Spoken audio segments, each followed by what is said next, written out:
بسم اللہ الرحمن الرحیم۔ السلام علیکم ورحمۃ اللہ وبرکاتہ۔ عابد راجی چینل کی طرف سے آج میں اپنے دوستوں کو بہت ہی پیاری دعا بتاؤں گا جو رسول اللہ صلی اللہ علیہ وسلم نے اپنے اصحاب کو بتایا تھا۔ اس سے پہلے میں اپنے تمام دوستوں سے گزارش کروں گا کہ اگر آپ نے ابھی تک میرے چینل عابد راجہ کو سبسکرائب نہیں کیا تو ضرور کر لیں تاکہ ڈیلی آپ تک اچھی ویڈیو پہنچ سکیں۔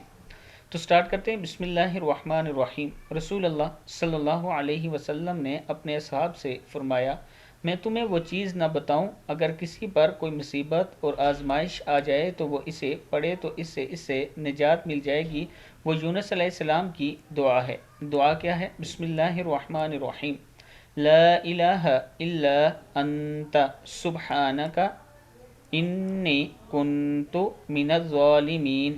تیرے علاوہ کوئی معبود نہیں، تو پاک ہے، یقیناً میں ہی ظالموں میں سے ہوں۔ لا الہ الا انت سبحانک انی کنت من الظالمین۔ تیرے علاوہ کوئی معبود نہیں، تو پاک ہے، یقیناً میں ہی ظالموں میں سے ہوں۔ ترمذی کی حدیث ہے۔